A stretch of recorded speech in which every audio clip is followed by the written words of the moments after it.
My name is Callie. I used to believe that working twice as hard, staying twice as quiet, and giving twice as much would eventually make my family see me as an equal. I believed that for 29 years. Then my coworker forwarded me a video my brother laughing on camera, showing off my studio to a room full of brand reps, telling them he built it from the ground up. And when I walked through the front door of my own building that afternoon, he looked me dead in the eye and said, "We don't need the cleaning crew right now. Come back later." I didn't say anything. Not yet. Monday started the way every Monday had for the past 4 years: my alarm at 5:15, coffee measured to the last scoop, and the 12-minute drive to Halcyon Creative Studio in East Nashville. I opened the place myself every morning, not because I had to, because I wanted to. Every light I switched on, every fern I watered near the entrance, every floor-to-ceiling window I unlatched to let the morning air in, it all still felt like a privilege, like something I could lose if I stopped paying attention. I'd built Halcyon from a gutted commercial unit I couldn't really afford with savings. I'd been stacking since my first waitressing shift at 17. No investors, no family money, no co-signers. Just me, a lease, a contractor who cut me a deal, and 4 years of 18-hour days. We did editorial shoots, product campaigns, brand storytelling, small film projects. Our client list had grown quietly but steadily, and I was proud of that quietness. I wasn't the loudest name in Nashville's creative scene, but I was trusted. That Monday, I pulled up the booking calendar to prep for the week, and something stopped me cold. A block had been added to Thursday afternoon. Halcyon full studio. Equipment included. Live stream setup requested. The client name listed was Momentum Creative Group. I didn't recognize it. Our bookings coordinator, Petra, handled inquiries through a standard intake form, so I opened the back end to check how it had come in. It hadn't come through the intake form. It had been added manually, directly into the admin calendar. The access log showed the edit was made from a device I didn't recognize, but the login credentials belonged to me. My stomach dropped. I called Petra into my office and asked her to pull everything on Momentum Creative Group. She came back in 10 minutes, looking like she wasn't sure how to hand me what she'd found. Momentum Creative Group had an Instagram account, 3,000 followers, and 1 post. The post was a photo of my studio's main floor, the exposed brick wall, the vintage film equipment I'd collected piece by piece, the statement lighting rig I'd saved for over 18 months to buy, and a caption that read, "Big things coming. New space, new era. Stay tuned." The account had been created 6 days ago. The photo had been taken inside my building without my knowledge. I zoomed in on the image metadata Petra had screenshotted from a public post inspector tool. Location tagged, Halcyon Creative Studio, posted by Momentum Creative Group, and in the comments, someone had tagged my brother Trevor. I sat very still. Trevor was 32, charismatic in the way people are when they've never had to earn a room's attention, it just falls to them. He'd always had ideas. Big ones, loud ones, the kind that filled whatever space he stood in, and then quietly disappeared when the work started. He'd spent the last 2 years building what he called a personal brand, which from the outside looked like a lot of networking events, some sponsored posts for energy drinks, and a podcast that had released 4 episodes in 14 months. I hadn't talked to him in 3 weeks. The last time we spoke, he'd asked if he could borrow the studio for a quick thing. I'd told him I'd have to check availability and that he'd need to go through the standard booking process. He'd gone quiet in the way that meant he was annoyed. Not that he was complying. I opened a new folder on my desktop and labeled it Trevor July. I dropped in the screenshot of the Momentum Creative Group post, the access log, the booking entry, and a screenshot of my own login credentials pulled from our system's security audit trail. Then I picked up my phone and called our security system provider. I asked them to send me a full access report for the past 2 weeks, including keypad entries, camera footage timestamps, and any credential activity. I hung up and sat quietly for a moment. Then I said out loud, to no one, "Okay. Let's see how far this goes." By Wednesday evening, I had my answer. The security report showed that someone had entered the building at 9:47 on Saturday night, using the keypad code my mother knew. My mother had a code because the previous year she'd helped me water my plants during a week I was traveling for a client shoot. I'd never revoked it because she'd never misused it. Until now, the camera footage from Saturday night was clear. Trevor, 2 people I didn't recognize, and a woman carrying a professional video camera. They were in the studio for 2 hours and 40 minutes. They moved lights, rearranged furniture, used the Leica equipment I kept locked in the gear cabinet, which told me they either had the cabinet code too, or had found where I kept the spare key. They shot what looked like a promotional video.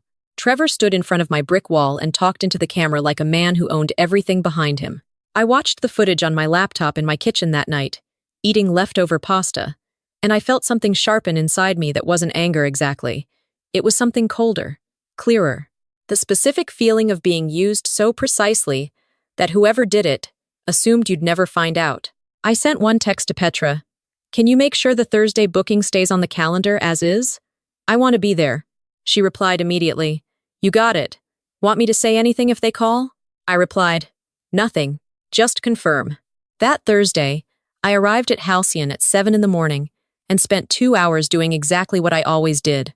Opened the windows, made a fresh pot of coffee, checked the equipment inventory, quietly photographing the exact position of every item in the gear cabinet, the furniture arrangement, the state of the cyclorama wall. I updated the documentation in the Trevor July folder without comment. By 11, they started arriving. First came a woman in a structured blazer carrying a leather portfolio, the brand representative, I'd later learn, from a mid-size lifestyle company called Aldrin & Co., worth around $40 million in annual revenue. Then 2 younger people with production equipment. Then a man in his 40s who carried himself like money and moved through space like he expected it to part for him. I'd later learn he was the VP of partnerships at Aldrin. Trevor arrived last, 15 minutes late, wearing an outfit that cost more than my first month's rent in this building. He walked in like he was hosting a gala. He greeted the Aldrin rep by first name. He gestured around the room with a sweep of his arm that I can only describe as proprietary. I was standing near the back wall, next to Petra, holding a clipboard.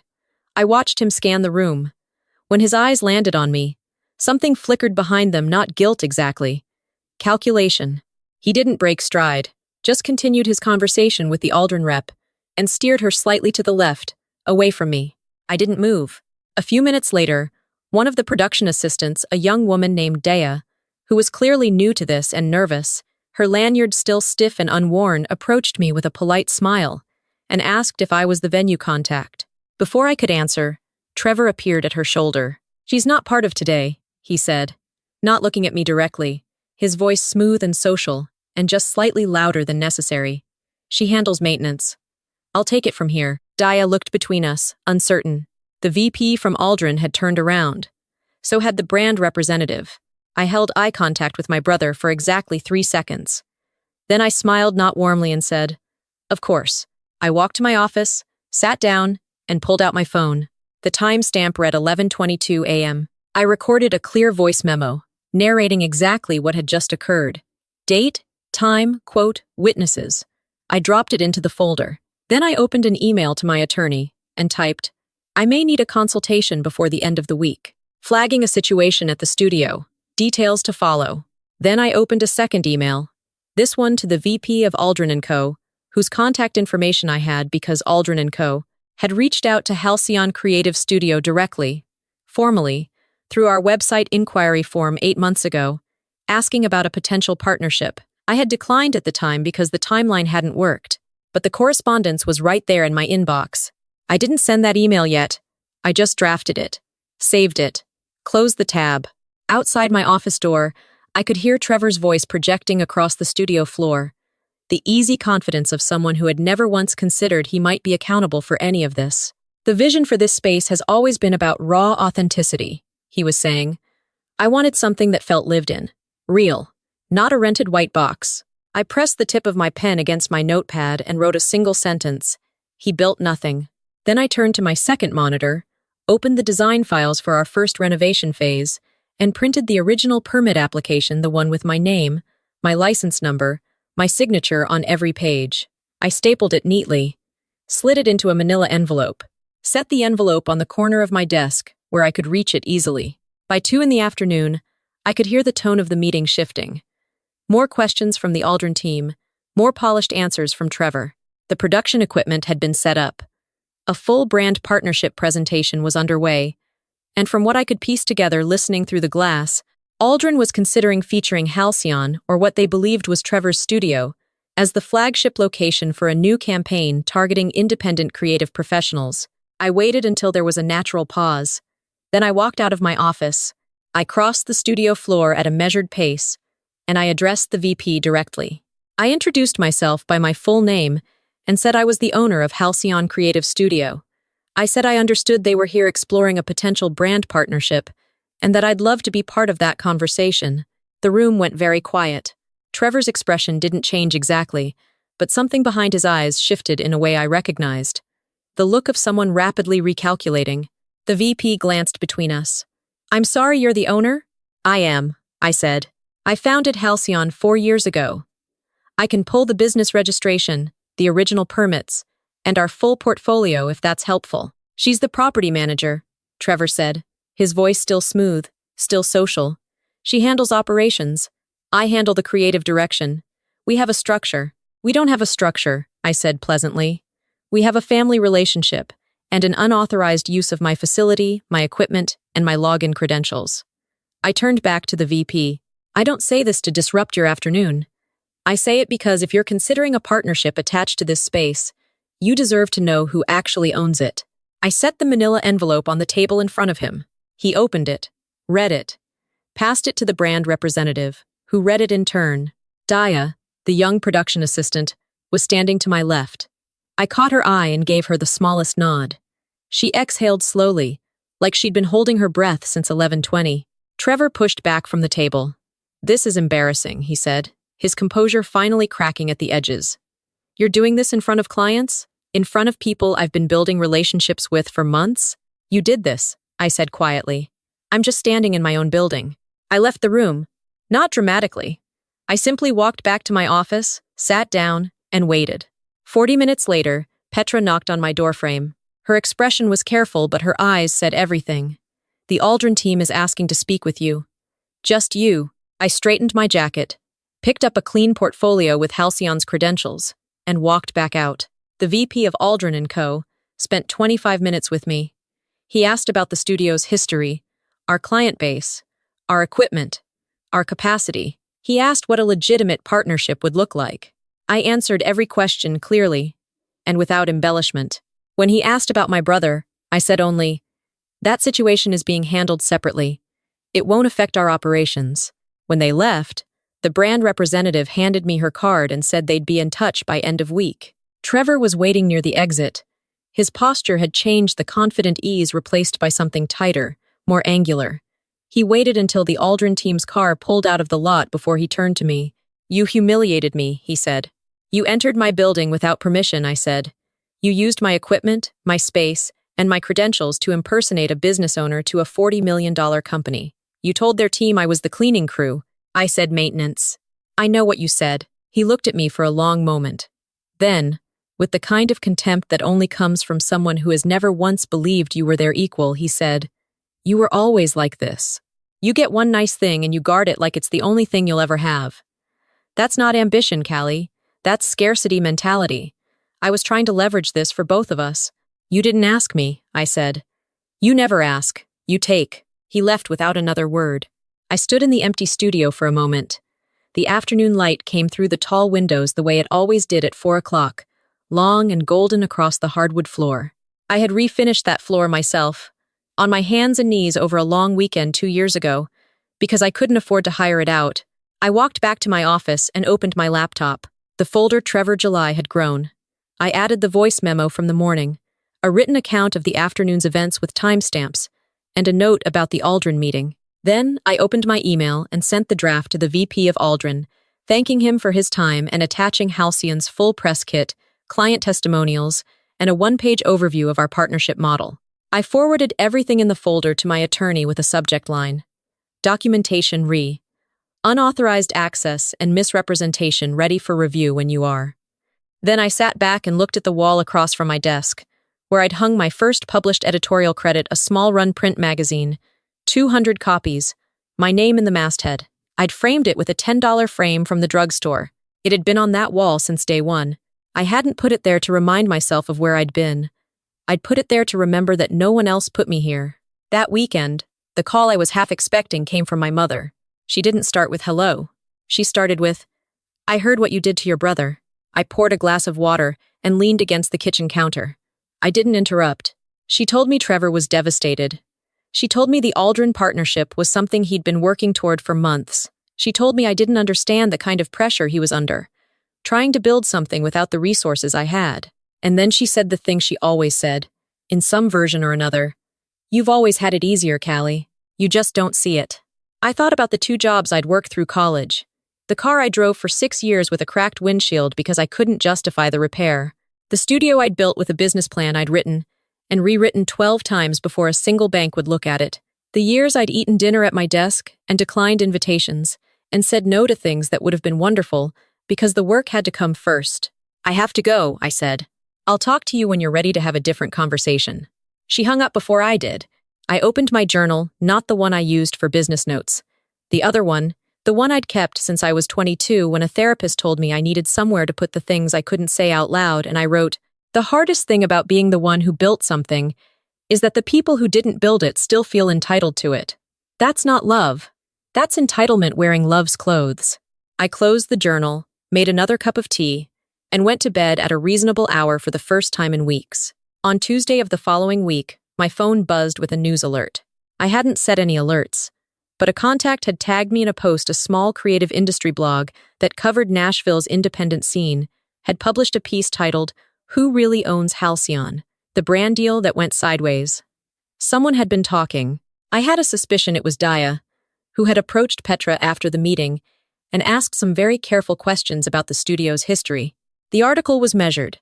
It named no names, but it described an incident in which a creative studio owner had been misrepresented to a major brand partner by a third party claiming ownership. It linked to Halcyon's website. The comments were immediate and pointed. "If this is the studio I think it is, the owner built that place from nothing. I shot there 2 years ago and she was refinishing the floors herself. The audacity of taking credit for someone else's work to land a brand deal. This industry is so small. She handled it with more grace than I would have." Within 48 hours, the article had been shared 300 times in creative and photography communities. My inbox had 17 new inquiry messages. 2 were from clients we'd been trying to reach for over a year. Trevor posted something on his Instagram. It was a vague, carefully worded statement about creative misunderstandings in family business partnerships that managed to imply both that he'd done nothing wrong and that he'd been the victim of a smear campaign. The comments did not go the way he intended. His follower count dipped. The Aldrin account, which had previously liked 2 of his posts, went silent. I didn't repost anything. I didn't comment. I didn't respond to media requests, because there weren't any real ones, just noise. I sent one email to the blog that had published the piece, thanking them for the accuracy of their framing, and I made a donation to a local arts mentorship program for young women in creative fields. Then I updated the studio's website with a section I'd been meaning to add for 2 years. Halcyon's full founding story, in my own words, with photos I'd taken myself on the day we opened, the space still half empty, the walls freshly painted, me standing in the middle of it in paint-stained jeans. The following Friday, Aldrin & Co. sent a formal partnership proposal. It was addressed to me. The opening line read, "We were impressed by your clarity, your documentation, and the integrity of your response to a difficult situation." I read it twice. Then I printed it, walked it to the wall in my office, and pinned it beside my first editorial credit. That wasn't the ending. The ending was quieter. 3 weeks later, my father called. Not my mother, my father. He and I had a different kind of relationship, less close in volume, more close in substance, if that makes sense. He wasn't a man who called often, which meant when he did, he had something to say. He said, "I've been watching this quietly. I know you. I know what you built. I'm sorry we let it get this far without standing next to you." It was 12 words of actual reckoning from a man who rarely offered any at all. I didn't cry. I just said, "Thank you, Dad," and meant it. Daya, the young production assistant from the Thursday meeting, emailed me through the studio's contact form 2 weeks after everything settled. She said she was a freelance coordinator just starting out, that she hadn't known the full situation when she'd been hired for that day, and that watching how I'd handled it had taught her something she wanted to name out loud. She asked if I ever took on interns. I forwarded her email to Petra with a note. "Set up a call." I don't know exactly when Trevor stopped posting. Sometime in late August, his account went from daily to weekly to nothing. His podcast page still shows 4 episodes. The Momentum Creative Group account was deleted. I don't track it. I stopped tracking it the day I archived the Trevor July folder and moved it into a subfolder I labeled Closed Handled Done. What I think about now, on the early mornings when I'm unlocking the studio, and the light is coming through those tall windows the way it does, is not what happened, but what didn't happen. I didn't shrink. I didn't apologize for existing in my own space. I didn't make myself smaller to make someone else more comfortable. I just stood still and let the truth do what it does when you give it room. It shows up on its own. I spent a long time in my life being the person who did the work, and then stepped back to let others take the credit, because I thought that was what loving someone looked like. Being generous with what you'd earned, making room. But there's a difference between making room and being made invisible, and I spent years confusing one for the other. Boundaries aren't cruelty. Documentation isn't betrayal. And standing in your own building and saying your own name is not aggression, it's just truth. It took me a long time to stop apologizing for knowing that. To anyone watching this who has been called difficult for simply asking to be seen, I want you to hear this clearly. You are not too much. You are not selfish for protecting what you built. You are not bitter for refusing to be erased. You are just someone who finally stopped letting silence be mistaken for permission. I'd love to hear from you. Have you ever had to stand up for something you built, something that the people closest to you tried to take credit for or take from you? Tell me in the comments. Drop a 1 if this story landed somewhere real for you, and tell me where in the world you're watching from. I read every single one. If this meant something to you, please consider subscribing. We have more stories coming, real ones, about hard choices, quiet strength, and what happens when you finally stop waiting for someone else to acknowledge what you've already earned. Hit that subscribe button, and I'll see you in the next one.